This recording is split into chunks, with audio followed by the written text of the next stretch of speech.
ही बघा मी 6 अंडी घेतले, घरच्याच कोंबड्यांची आहेत आणि मी आज अंडा करी करणार आहे। अंडी घातल्यात गॅसवर शिजत, आता त्याच्यावर झाकण ठेवून घेऊ। तर हे बघा अंडी मी शिजतोपर्यंत इथं कांदा टमाटा चिरून घेतलाय, लसूण सोलून घेतलाय, आलं खोबरं हे सगळं घेतलंय चिरून। आता हे मी भाजणार आहे तव्यात आणि वाटणार आहे। आता मी अंडी सोलून घेतल्यात आणि हे लसूण खोबरं वाटलंय, परत कांदा टमाटा हे वाटून घेतले, चटणी घेतली, कोथिंबीर चिरून ठेवली। आता फोडणी टाकूया। आता गॅसवर ठेवली पातेलं तापत। आता ह्याच्यात तेल ओतून घेते। तेल ओतून घेतले पातेल्यात, आता त्याच्यात लसूण खोबरं ही बारीक केलेलं टाकून घेते।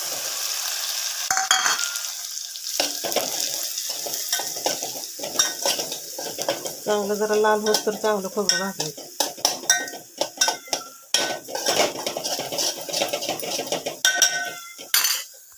ह्याच्यात कांद्याचं आणि टमाट्याचं वाटण टाकून घ्यायचं। तर ह्याच्यात आता मी कांद्या टमाट्याचं वाटण टाकले, जरा तेल सुटोस तर ह्याला भाजून घ्यायचं।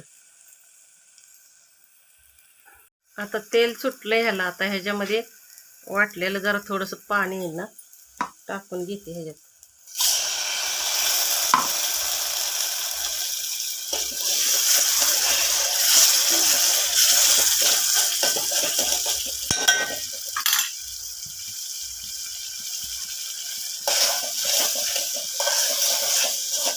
आता हे जरा थोडंसं हे करायचं, हलवायचं आणि त्याच्यात ही अंडी सोलून ठेवलेली त्याच्यात टाकून द्यायची।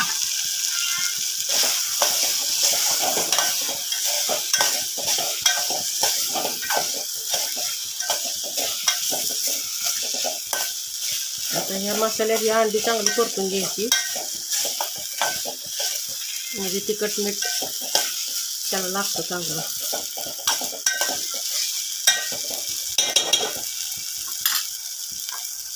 आणि मग थोडंसं पाणी टाकायचं त्याच्यात, आपल्याला पाहिजे तेवढं पाणी टाकायचं।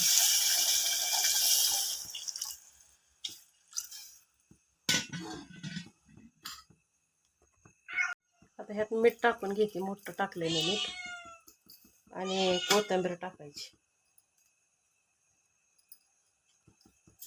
आणि आता चांगली उकळी येऊन द्यायची ह्याला। लागले थोडं थोडं आता उकळायला।